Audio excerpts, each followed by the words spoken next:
আসসালামু আলাইকুম। শরীফিয়া অনলাইন প্ল্যাটফর্মের আওতাধীন ক্লাসিক্যাল একাডেমির পক্ষ থেকে আমি মোহাম্মদ আবিদ। আমি আজকে আপনাদের জন্য বাংলা দ্বিতীয় পত্রের একটা গুরুত্বপূর্ণ টপিক নিয়ে এসেছি, যার নাম সমাস। যে সমাসের জন্য একটা প্রবাদ বাক্য খুবই মশহুর এবং খুবই জনপ্রিয়, সেটা হচ্ছে কি, সমাস শিখতে লাগে 6 মাস। তো ইনশাল্লাহ আমরা চেষ্টা করব এই 6 মাস সময়টাকে আমরা 5 মিনিটে নিয়ে আসার জন্য। সমাস এই প্রকারগুলো, সমাসের যে একটা বিস্তারিত ব্যাখ্যা আছে, বিস্তারিত প্রকার আছে, সেগুলো বোঝার জন্য আমাদের নির্দিষ্ট কিছু পরিভাষা জানতে হবে। তো প্রথম পরিভাষা হচ্ছে সমস্যমান পদ, দ্বিতীয়টা হচ্ছে ব্যাস বাক্য, তৃতীয় হচ্ছে সমস্ত পদ, চতুর্থ হচ্ছে পূর্বপদ, পঞ্চম নম্বরটা হচ্ছে কি পরপদ।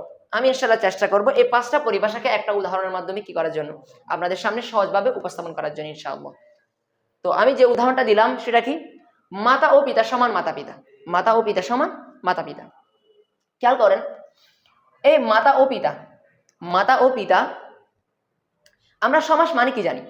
আমরা সমাস মানে জানি কি, যে কয়েকটা পদকে একত্রিত করে ফেলা। কয়েকটা পদকে, এক বা একাধিক পদকে যদি একত্রিত করে ফেলা হয়, তাকে বলা হয় কি সমাস। তাকে বলা হয় কি সমাস। তাহলে মাতা ও পিতা এই পদগুলোকে আমি একত্রিত করে বললাম কি, একটা পদে রূপান্তর করলাম, সেটার নাম কি মাতা পিতা। আগে ছিল মাতা একটা পদ, পিতা একটা পদ।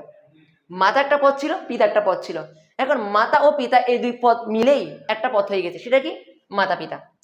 এখন আসেন, আমি যেই মাতা ও পিতাকে আমি সংক্ষেপ করলাম, তার নাম হচ্ছে কি ব্যাস বাক্য।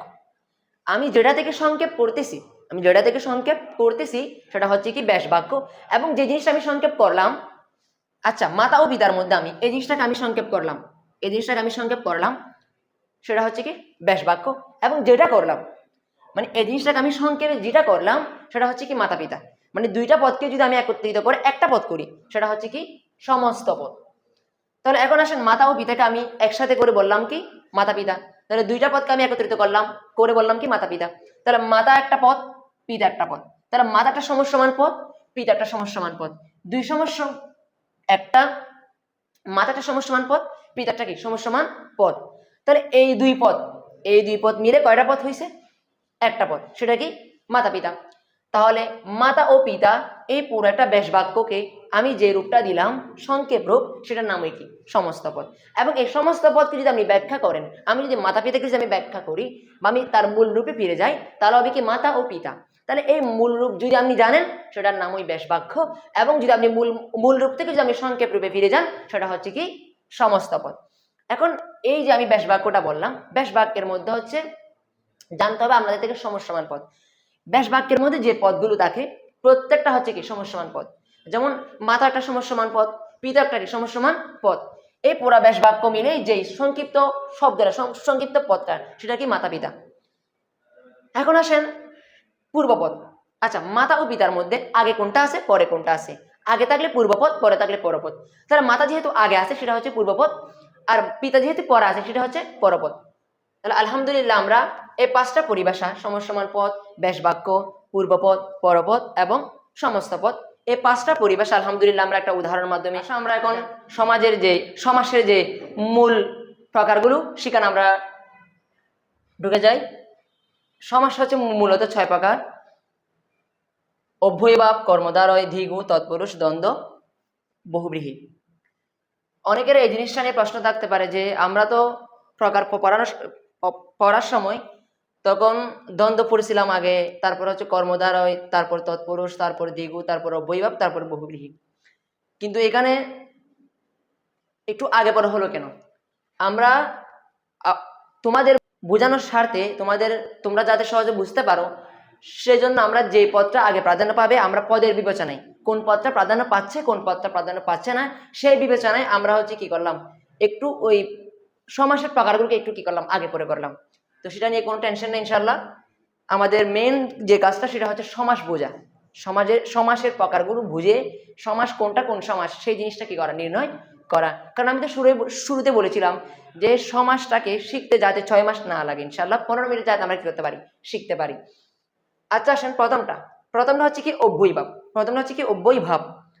তো সমাসের মধ্যে যে সংক্ষেপ করার পরে পদ থাকে কয়টা? দুইটা, একটা হচ্ছে পূর্বপদ, একটা হচ্ছে পরপদ। তাহলে অব্যয়ভাব মানে হচ্ছে যার মধ্যে কোন পদটা প্রাধান্য পাবে, পূর্বপদ, তার মানে আগের পদটা প্রাধান্য পাবে, সেটা হচ্ছে কি অব্যয়ভাব সমাস। উদাহরণ আমরা চলে যাই, উপজেলা। উপজেলা এখানের মধ্যে পদ কয়টা? দুইটা, একটা হচ্ছে উপ, একটা হচ্ছে জেলা। পূর্বপদ আছে, পরপদ আছে। এখন আপনি তো উপজেলা মানে বলতে পারবেন না যে উপজেলা মানে জেলা, না, উপজেলা মানে জেলা নয়, বরং উপজেলা মানে কি, উপ মানে হচ্ছে ক্ষুদ্র, জেলা মানে জেলা, যেটা হচ্ছে ক্ষুদ্র একটা জেলা সেটা হচ্ছে কি উপজেলা।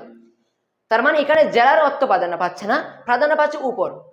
উপ যে উপর তো ক্ষুদ্র, সেই জিনিসটা প্রাধান্য পাচ্ছে। তার মানে এখানে পূর্বপদ কোনটা? উপ। যেহেতু পূর্বপদের অর্থ প্রাধান্য পাচ্ছে সেহেতু সেটাকে অব্যয়ভাব সমাস। দ্বিতীয় নাম্বার হচ্ছে কর্মধারয়। কর্মধারয়, কর্মধারয় কি? পরপদ প্রাধান্য পাবে। আমরা তো পড়েছিলাম যে সমাসের মধ্যে সমস্ত পদের মধ্যে কয়টা পদ থাকে? দুইটা, একটা হচ্ছে পূর্বপদ, একটা হচ্ছে পরপদ। তো যেখানে পরপদ প্রাধান্য পাবে সেটা হচ্ছে কি কর্মধারয়। আমি বললাম কি, উদাহরণস্বরূপ বললাম সিংহাসন। সিংহাসন, আচ্ছা, সিংহাসন বলার পর পরে কি আপনার থেকে যে মাথায় যে জিনিসটা আসছে সেটা সিংহাসন মানে কি সিংহ? না, আমার থেকে সিংহাসন মানে সিংহ মাথায় আসছে না। তো এখানে সিংহাসন, সিংহ চিহ্নিত যে আসন, সেগুলো নিয়ে বিস্তারিত ব্যাখ্যা করতেছি না, মূলত যে জিনিসটা বোঝা দরকার সেটা বোঝাচ্ছি। তো সিংহাসন, এখানের মধ্যে সিংহাসন বলার সঙ্গে সঙ্গেই আমার থেকে মাথার মধ্যে যে জিনিসটা আসছে সেটা হচ্ছে কি সিংহাসন মানে হচ্ছে একটা আসন। সিংহাসন মানে একটা কি আসন। তার মানে এখানে দুইটা পদ, একটা হচ্ছে সিংহ, একটা হচ্ছে আসন। সিংহ এবং আসন দুইটা পদ, একটা হচ্ছে পূর্বপদ, একটা হচ্ছে পরপদ। এখানে সিংহটা প্রাধান্য পাচ্ছে না, প্রাধান্য পাচ্ছে কোনটা? আসনেরটা, সেহেতু সেটা কি কর্মধারয় সমাস। তৃতীয় নাম্বার হচ্ছে দ্বিগু সমাস। তৃতীয় নাম্বারে কি দ্বিগু সমাস, সেটার মধ্যে প্রাধান্য পাবে কোনটা? পরপদ। কারণ আমরা জানি সমাসের কয়টা পদ থাকে? দুইটা, পূর্বপদ, পরপদ। তো পূর্বপদ যেটা সেটা প্রাধান্য পাবে না, দ্বিগুর মধ্যে প্রাধান্য পাবে কোনটা? পরপদটা। তো দ্বিগু চেনার জন্য আরেকটা সহজ উপায় হচ্ছে সংখ্যা। মনে রাখতে হবে কি সেটা সংখ্যা হবে। যেমন আমি উদাহরণস্বরূপ বললাম কি চৌরাস্তা। চৌরাস্তা, তো এখানে চৌরাস্তা দ্বারা চৌ বুঝাচ্ছে না, চৌ মাথায় আসতেছে না, চৌ দ্বারা কিনা বুঝতেছি না। আমি চৌরাস্তা বলার পরপরই আমি রাস্তা বুঝতেছি। আমি চৌরাস্তা বলার পরপরই আমি বুঝতেছি কি রাস্তা। চৌরাস্তা বলার পরপর আমি বুঝতেছি কি রাস্তা। তখন এখন রাস্তা যেহেতু পরে আসে, চৌ আসে পূর্বে, রাস্তা আসে পরে, মানে রাস্তা যেহেতু আমি বুঝতেছি সেহেতু পরপদ প্রাধান্য পাচ্ছে, সেহেতু সেটা কি দ্বিগু। এখন আসেন, এটা আমি বললাম সংখ্যা, তাই চৌ মানে কি চার, চার রাস্তার সমাহার চৌরাস্তা, চার রাস্তার সমাহার চৌরাস্তা। তাহলে এখানে চৌটা প্রাধান্য পাচ্ছে না, প্রাধান্য পাচ্ছে কোনটা? রাস্তারটা। আমি চৌরাস্তা দ্বারা চৌ বুঝতেছি না, বুঝতেছি রাস্তা, সেহেতু সেটা কি পরব, সেহেতু সেটা কি দ্বিগু সমাস। দ্বিগু সমাসের মধ্যে প্রাধান্য পায় পরপদ। সোজা কথা হচ্ছে সেখানের মধ্যে কি থাকবে? সংখ্যা থাকবে। যেমন চৌটা হচ্ছে চৌ মানে চার, রাস্তা মানে রাস্তা, চার রাস্তার সমাহার হচ্ছে কি চৌরাস্তা। তারপরে স্টেপ হচ্ছে তৎপুরুষ। তারপরে স্টেপ কি তৎপুরুষ। তৎপুরুষ কি পরপদ। তৎপুরুষের মধ্যে প্রাধান্য পাবে কোনটা? পরপদটা। তৎপুরুষের মধ্যে প্রাধান্য পাবে কি পরপদ। উদাহরণস্বরূপ যদি বলি ঋণ মুক্ত, বললাম কি ঋণ মুক্ত। তো এখন সেখানে আরেকটা আমরা টেকনিক বলছিলাম যে তৎপুরুষ চেনার জন্য অন্যতম একটা উপায় হচ্ছে পূর্বপদে কি থাকবে? বিভক্তি থাকবে। তৎপুরুষ চেনার জন্য একটা অন্যতম একটা উপায় বলছিলাম, টেকনিক বলছিলাম, সেটা কি পূর্বপদে কি থাকবে? বিভক্তি থাকবে। কারণ এখন আপনি কনফিউশনে পড়ে যাবেন যে কর্মধারয় পরপদ, দ্বিগুয় পরপদ, তৎপুরুষে পরপদ, তো কেমনে চিনবো কোনটা কি? সেজন্য পরপদের জন্য মনে রাখতে হবে পূর্বপদে কি থাকবে? বিভক্তি থাকবে, দ্বিগুর জন্য সংখ্যা থাকবে, আর পরপদ বাকিটা হচ্ছে কর্মধারয়। এখন আসেন পরপদ, পূর্বপদে কি থাকবে? বিভক্তি থাকবে। ঋণ মুক্ত, এটা হচ্ছে সমস্ত পদ, সেটাকে আমি হচ্ছে এখন বেশ বাক্য করি ঋণ থেকে মুক্ত, ঋণ থেকে মুক্ত। তাহলে এখন দেখেন ঋণ হচ্ছে পূর্বপদ, মুক্ত হচ্ছে পরপদ। এখন আমি যদি এটাকে যদি বেশ বাক্য করি তাহলে পূর্বপদের সাথে একটা কি আসতেছে? বিভক্তি আসতেছে। এখন বিভক্তি জানার জন্য আপনাদের থেকে আমাদের যে পূর্বের ক্লাসগুলো আছে সেগুলো জানতে হবে, জেনে নিতে হবে এবং দেখে নিতে হবে। আসেন ঋণ মুক্ত, ঋণ থেকে মুক্ত। এখানে যে ঋণের সাথে যে বিভক্তিটা যুক্ত হয়েছে সেটা কোন বিভক্তি? পঞ্চবিভক্তি। কারণ আমরা জানি পঞ্চবিভক্তি কি কি হতে থেকেছে। এখানে ঋণ থেকে মুক্তর সাথে কি হয় নাই? বিভক্তি যুক্ত হয় নাই, যুক্ত হয়েছে কার সাথে? ঋণের সাথে। ঋণ থেকে মুক্ত, তাহলে যেহেতু পূর্বপদের সাথে যেহেতু বিভক্তি যুক্ত হয়েছে সেহেতু সেটা কি তৎপুরুষ সমাস। এখন পূর্বপদে যে বিভক্তি যুক্ত হলে যে তৎপুরুষ সমাস তা না, আমার থেকে বুঝতে হবে কোন জিনিসটা কোন অর্থটা প্রাধান্য পাচ্ছে। এখানে তো পদ দুইটা, একটা হচ্ছে ঋণ, একটা হচ্ছে মুক্ত। কোনটা প্রাধান্য পাচ্ছে? কি ঋণ প্রাধান্য পাচ্ছে নাকি মুক্ত প্রাধান্য পাচ্ছে? কি পূর্বপদ প্রাধান্য পাচ্ছে নাকি পরপদ প্রাধান্য পাচ্ছে? এখানে ঋণ মুক্ত দ্বারা আমি ঋণ বুঝতেছি না, আমি বুঝতেছি কি মুক্ত। আচ্ছা আসেন এখন পরের স্টেপ হচ্ছে কি দ্বন্দ্ব। দ্বন্দ্বের মধ্যে পদ কটা থাকবে? দুইটা। প্রত্যেক সমাসের সাথে পদ কটা থাকে? দুইটা, পূর্বপদ পরপদ। আগের যে প্রকারগুলো পড়ছিলাম কোনটার মধ্যে পূর্বপদ প্রাধান্য পাচ্ছে, কোনটার মধ্যে পরপদ, কিন্তু এই দ্বন্দ্বের মধ্যে হচ্ছে দোনো পদই কি পাবে? প্রাধান্য পাবে, মানে উভয় পদ প্রাধান্য পাবে। এখন দেখেন আমি বললাম উদাহরণস্বরূপ বললাম কি বাবা মা, বাবা মা। আচ্ছা বলেন আমি যদি বলি বাবা মা, এখানে বাবা মা দ্বারা কি শুধু আমি বাবা বুঝতেছেন নাকি মা বুঝতেছেন? তো যেহেতু আমি বাবা মা দ্বারা যে বাবা বুঝতেছি তা না, আবার মা বুঝতেছি তা না, বাবা মা দ্বারা আমি দুটোটাই বুঝতেছি, সেহেতু দুটো, বাবা হচ্ছে পূর্বপদ, মা হচ্ছে পরপদ। এখানে বাবা মা দ্বারা পূর্বপদ এবং পরপদ উভয়টা যেহেতু প্রাধান্য পাচ্ছে, সেহেতু সেটা কি দ্বন্দ্ব সমাস। উদাহরণস্বরূপ আরেকটা বলি, চা বিস্কুট, চা বিস্কুট। এখানে চা বিস্কুট দ্বারা কি শুধু চা কিংবা বিস্কুট না, বরং দুটোটাই যেহেতু প্রাধান্য পাচ্ছে, পূর্বপদ এবং পরপদ যেহেতু প্রাধান্য পাচ্ছে, সেহেতু সেটা কি দ্বন্দ্ব সমাস।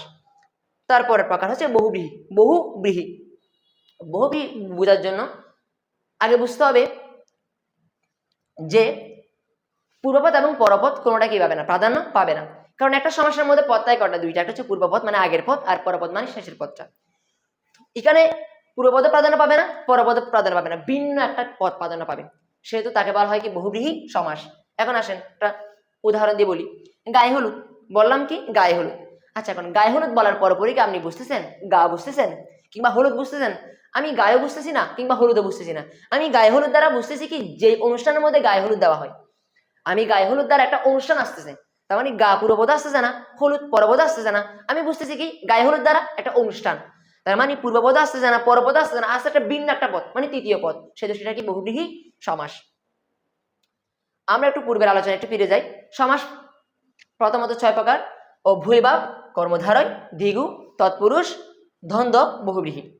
অব্যয়ভাবে বলেছিলাম পূর্বপদ প্রাধান্য পাবে, কর্মধারের মধ্যে পরপদ প্রাধান্য পাবে, দ্বিগুর মধ্যে পরপদ প্রাধান্য পাবে কিন্তু এটা সংখ্যা হবে, আর তৎপুরুষের মধ্যে পরপদ প্রাধান্য পাবে কিন্তু পূর্বপদের মধ্যে কি থাকবে, বিভক্তি যুক্ত থাকতে হবে। ব্যাস বাক্যের মধ্যে আবার, সমস্ত পদের মধ্যে না। দ্বন্দ্বের মধ্যে উভয় পদ প্রাধান্য পাবে, দুনপদ, পূর্বপদ, পরপদ উভয়টা কিভাবে প্রাধান্য পাবে। বহুব্রীহির মধ্যে পূর্বপদে প্রাধান্য পাবে না, পরপদে প্রাধান্য পাবে না, প্রাধান্য পাবে ভিন্ন একটা পদ মানে তৃতীয় পদ। সুপ্রিয় শিক্ষার্থী, আজকের সমাস ক্লাসটা এতটুকুই। ভালো থাকবেন। সালামু আলাইকুম।